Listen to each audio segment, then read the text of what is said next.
बिस्मिल्लाहिर्रहमानिर्रहीम। आज का जो हमारा टॉपिक है जी वो है properties of the Boolean algebra.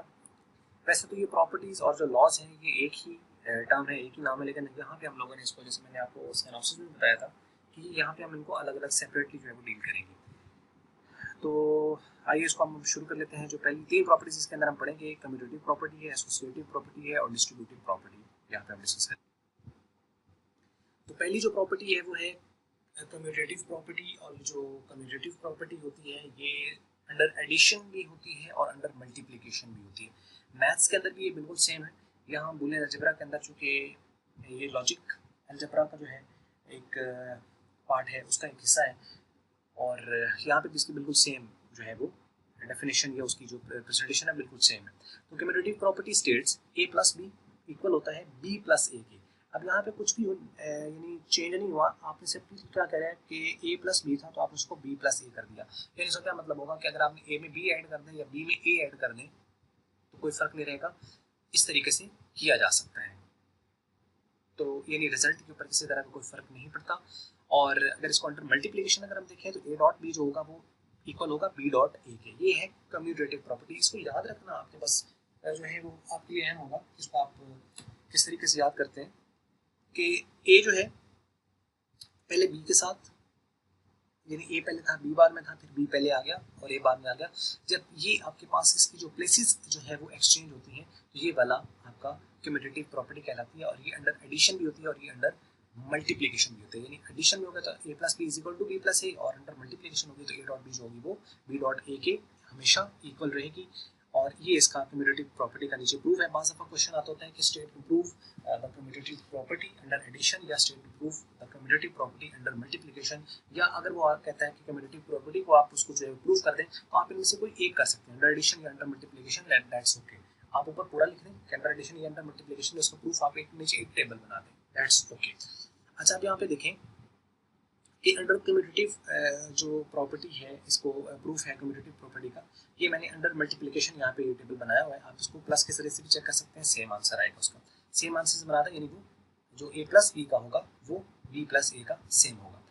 ए और बी यहाँ पे आप यहाँ पे वैल्यूज ले लें इसकी। ये वैल्यूज आपने खुद से लेनी होती है और उसके बाद आगे आपने ए डॉट बी बना लिया और बी डॉट ए, ये चार हमें इसके लिए कॉलम चाहिए।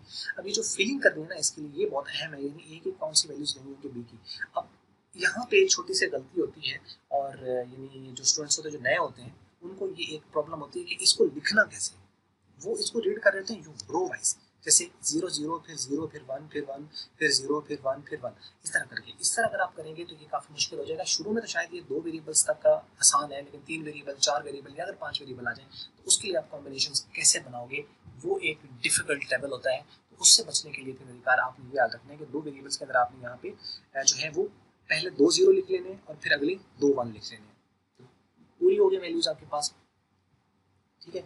चार इसके कॉम्बिनेशंस बनेंगे टू के अंदर, क्योंकि टू की पावर टू ले तो टू टू जार फोर, तो फोर कॉम्बिनेशंस बनने हैं टोटल। तो फोर कॉम्बिनेशन यहाँ पे हमारे पूरे हो गए, इसके आगे और कुछ नहीं आना। पहले दो बार पहले 2 0 ले लें, फिर 2 1 ले लें, और अगली बार जो अगली आपने इसकी लेनी है बी की, आपने प्लेसेस को जब रिप्रेजेंट करना है तो इसकी जगह फिर आपने क्या करना है कि पहला 0, उसके बाद फिर 1 फिर 0 फिर 1, यानी 0 फिर अगला 1 कर दिया। यहाँ पे 1 0 1 1 1 0 1 1, यहाँ पे क्या था 2 0 2 1, और यहाँ पे 1 0 फिर 1 1 फिर 1 0 फिर 1 1, इस तरह करके। तो ये पूरे कॉम्बिनेशंस बन जाएंगे। अब आगे आपने इनको मल्टीप्लाई करना है, तो ए डॉट बी अगर हम करेंगे यानी 0 डॉट 0 करें तो 0 आ जाता है, और ये मैं पूरा पहले कॉलम ही कर रहा हूँ। उसके बाद 0 डॉट 1 करेंगे तो वो भी 0 आ जाएगा, 1 डॉट 0 करेंगे तो वो भी जो है वो 0 आ जाएगा, और 1 डॉट 1 करेंगे तो वो 1 के इक्वल आ जाएगा। ठीक हो गया ये मल्टीप्लिकेशन के अंदर। अगर आप इसको अब बी डॉट ए कर लेंगे, अब आप इसको बी की वैल्यू 0 लें फिर ए की 0 लें, तो इसका मतलब यहाँ पे भी वो 0 डॉट 0 0 आ जाएगा। 1 डॉट 0 कर लें या 0 डॉट 1 कर लें, आंसर वही 0 आता है। 0 डॉट 1 करें या 1 डॉट 0 करें तब भी आंसर 0 ही आता है। और ये वाला 1 पहले लिख लें, ये वाला 1 पहले लिख लें, कोई फर्क नहीं पड़ता। 1 डॉट 1 या 1 डॉट 1 इस तरीके से 1 ही आएगा। तो आपने ये देखा कि जो इसकी वैल्यूज़ हैं वही इसकी वैल्यूज़ हैं, तो ये प्रूफ हो गया यहाँ पे। तो ये इतना सा छोटा सा इसका जो है वो यहाँ पे आप प्रूफ यहाँ पे दिखा सकते हैं। उसके बाद जो दूसरी प्रॉपर्टी है वो है एसोसिएटिव प्रॉपर्टी। एसोसिएटिव प्रॉपर्टी में आपने बात याद रखनी है कि एसोसिएटिव प्रॉपर्टी के अंदर कम से कम 3 वेरिएबल्स होंगे, ठीक है। जो कम्यूटेटिव प्रॉपर्टी है उसके अंदर 2 वेरिएबल्स होते हैं और उन्हीं का कॉम्बिनेशन होता है कम से कम, ठीक है। 3 का भी हो सकता है, उससे ज़्यादा का भी हो सकता है, लेकिन कम से कम 2 वेरिएबल्स का यहाँ पे, लेकिन इसके अंदर 3 वेरिएबल्स ऑब्वियसली होंगे। एसोसिएटिव के अंदर 3 वेरिएबल्स होंगे, 2 का पेयर होगा और एक साथ उसके साथ एसोसिएटेड होगा। 3 वेरिएबल्स इसके साथ एसोसिएटिव प्रॉपर्टी के साथ आएंगे। तो अब इसको हम देख लेते हैं जी, एसोसिएटिव प्रॉपर्टी है ये क्या कहती है। तो ये भी ऑब्वियसली कोई अंडर एडिशन अंडर मल्टीप्लिकेशन दोनों तरीके से आएगा। अब आप यहाँ पे देखें कि ए प्लस और आगे ये अंडर एडिशन है, A plus B plus C is equal to A plus B, bracket इसके ऊपर आ गई, प्लस सी बाहर निकाल दिया। यानी ये क्या कर रहा है कि पहले ए बाहर था और बी और सी जो थे ये हमने पहले ऐड कर ली, क्योंकि जो इसके ऊपर ब्रैकेट होती है पहले वैल्यूएट होता है। हमने क्या किया कि सी को बाहर कर दिया और ये जो बी था अब ये इसके साथ आके एसोसिएट कर लेगा। तो इसने इसके साथ एसोसिएशन कर लिया। पहले ये बी जो था ये सी के साथ एसोसिएटेड था, फिर सी को इसने छोड़ा, वो सी अकेला रह गया और ये जो बी था ये ए के साथ एसोसिएट हो गया आगे। तो ये एसोसिएशन प्रॉपर्टी है और एसोसिएटिव प्रॉपर्टी है और ये अंडर एडिशन है। यानी पहले ए प्लस और बी प्लस सी ब्रैकेट में था और उसके बाद फिर ये ए प्लस बी इसके लिए ब्रैकेट आ गया सी। यानी अगर आप इसको इवेलुएट करो वैल्यू रख के और फिर इसको इवेलुएट करो वैल्यू रख के 0 और 1 वाली, तो आपको सेम इनका रिजल्ट मिलेगा। यानी इससे कोई फर्क नहीं पड़ता क्योंकि ये एक ही है, ये इसके साथ आ जाए, ये इसके साथ आ जाए, ये एक ही है। अंडर एडिशन ये सेम रिजल्ट देगा। अंडर मल्टीप्लिकेशन देखें तो इसका a dot b dot c is equal to a dot b dot c. यानी पहले ये बी सी जो था ये यहाँ पर डॉट फॉर्म में आ रहा था, अभी ए डॉट बी आ गया और सी बाद में आ गया। तो अगर आप इसको पूरे को इवैल्यूएट करें, इसको पूरे को इवैल्यूएट करें तो आंसर आपका सेम आएगा। इसको भी नीचे हमने प्रूफ के तौर पर जो टेबल एक बनाया हुआ है। तो अब ये चूंकि 3 वेरिएबल्स हैं तो आपको जो कॉम्बिनेशंस लिखने होंगे वो 4 सेट के कॉम्बिनेशंस यहाँ पे लिखने होंगे।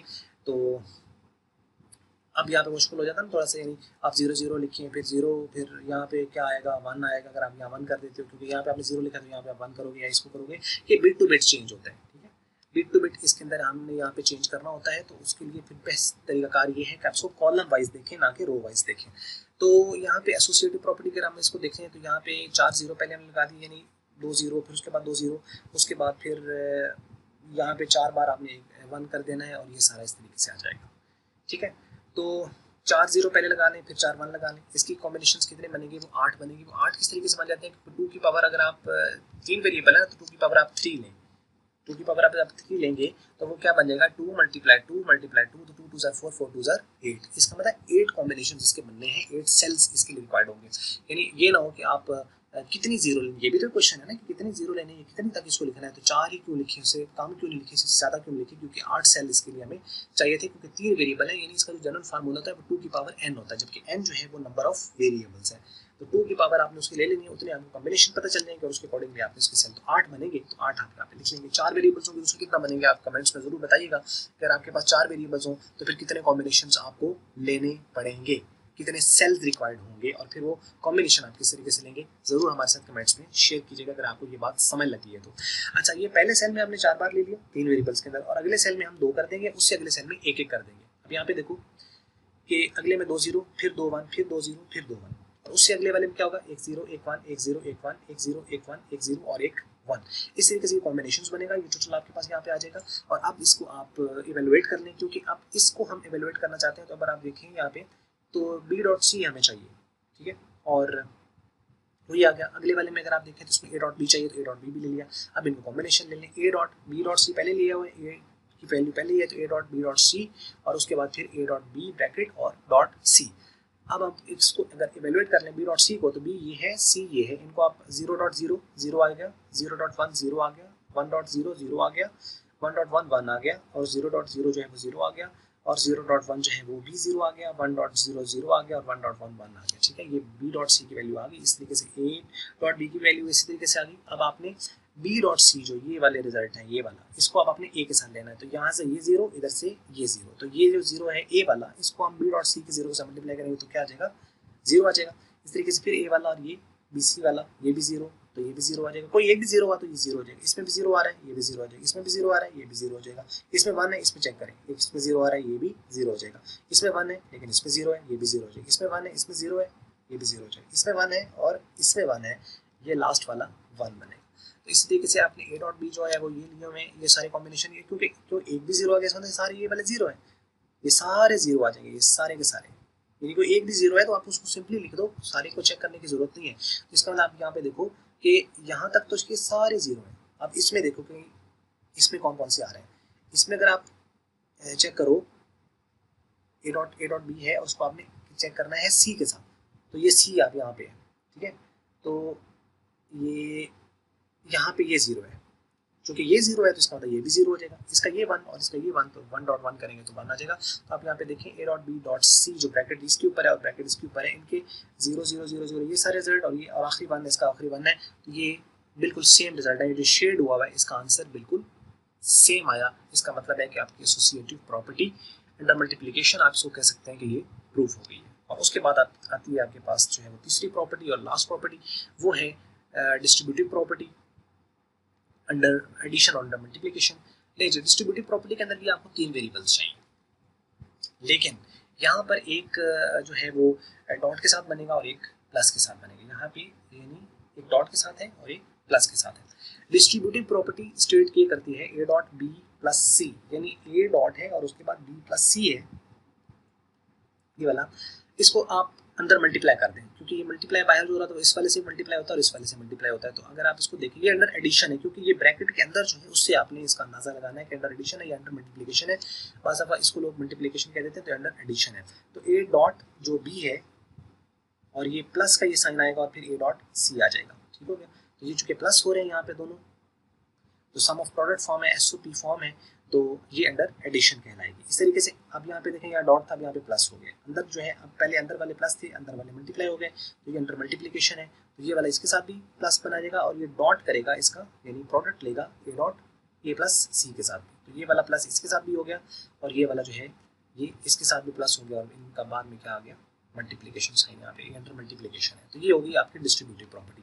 अब हम इसको जो है वो यहाँ पे देख लेते हैं कि किस तरीके से जो है वो ये वैल्यूएट होती है। तो टेबल बिल्कुल सेम दिया हुआ है, यहाँ पे तीन वेरिएबल्स हैं, पहले चार आपने ऑब्वियसली कितने सेल आपके पास बनेंगे, यहाँ पे 8 सेल बनेंगे, तो 4 ये और 4 ये 8 सेल बन गए। पता चल गया 2 की पावर 3, 3 वेरिएबल्स हैं तो 2 की पावर 3 लें तो टोटल सेल पता चल गया आपको। अब आपने क्या करना है, 4 कॉम्बिनेशंस बना लेंगे, तीन वेरिएबल में 4 का कॉम्बिनेशन बनता है, 4 0 4 1, फिर 2 0 2 1 और फिर 1 0 1 1, इस तरह से करके इसको फिल कर लेना। तो ये फिलिंग तो आपकी यहाँ पे हो गई। अक्सर लोग यहीं फंसे रहते हैं और ज़्यादातर स्टूडेंट्स को यही नहीं पता चलता कि इसको फिल कैसे करना है, क्योंकि इतने ज़्यादा कॉम्बिनेशन उनको बता रहा हूँ, चलो दिमाग काम ही नहीं ना करता, और काम करता है सिर्फ उनको बताया नहीं जाता। तो जब बताया नहीं जाएगा तो फिर चाहे वो कोई टीचर हो तो चाहे कोई स्टूडेंट हो, जिसने पहली बार करना है मतलब उसको पता नहीं है, ठीक है। तो आपने ये इसको देख लेना है और अच्छी तरह देख लेना है ताकि ये कॉम्बिनेशंस पता चल जाए। और उसके बाद आगे मल्टीप्लिकेशन मुझे मेरे ख्याल में बताने की जरूरत नहीं है, आपने ये ऊपर बी डॉट सी कैलकुलेट कर लें, फिर बी डॉट सी यहाँ पे कैलकुलेट होगा, इसको प्लस कर लें ए के साथ, ए की वैल्यूज दी और चेक कर लें ये टेबल बिल्कुल सही बना हुआ है या नहीं बना हुआ, ठीक है। और इस तरीके से फिर आपने ए प्लस बी कैलकुलेट कर लिया, क्योंकि जो जो हमें यहाँ चाहिए, जो जो हमें यहाँ पे रिक्वायर्ड है वो हमने यहाँ से इवेलुएट करना है। अब ए प्लस बी चाहिए, ये चाहिए बिल्कुल चाहिए, ए प्लस सी भी चाहिए, ए प्लस सी भी चाहिए, और बी डॉट सी चाहिए, बी डॉट सी चाहिए, उसका प्लस कॉम्बिनेशन भी चाहिए बिल्कुल चाहिए, और ये जो दोनों मल्टीप्लाई हो रहे हैं ये भी चाहिए तो ये भी चाहिए, ठीक है, क्योंकि ये लेफ्ट हैंड साइड और ये इसकी राइट हैंड साइड, उसके लिए तो चाहिए ही चाहिए ना। तो आपने ये भी इवेलुएट कर लिया और उसके बाद ये भी इवेलुएट कर लिया, तो अब आप यहाँ पे देखेंगे कि सेम आंसर्स आ रहे हैं यहाँ पे, तो हेंस ये भी यहाँ पे प्रूव हो गई है। उम्मीद करते हैं ये वीडियो आपको समझ लगी होगी, सारे का सारा ये ट्रूथ टेबल की मदद से इसको जो है वो आपको यहाँ पे बताया गया है। और अगर तो ये आपको समझ लगी है तो वेल एंड गुड, और नहीं समझ लगी तो कमेंट्स में हमारे साथ उसको शेयर करेंगे, जहाँ पे आपको प्रॉब्लम आ रही है उसको मजीद जो है वो एलैबोरेट जो है वो कमेंट्स की फॉर्म में इंशाल्लाह, या फिर उसको वीडियो किसी दूसरी फॉर्म में जो कि अगर एलैबोरेटिव फॉर्म में अगर रिक्वायर्ड हो तो आपको बनाकर दिखाई जा सकेगी। तो ये थी आज की वीडियो, और अच्छी लगी है तो आप इसको लाइक कर लें, अच्छी नहीं लगी तो आप इसको करना डिसलाइक, और हमेशा की तरह वीडियो देखने का आपका बहुत बहुत शुक्रिया।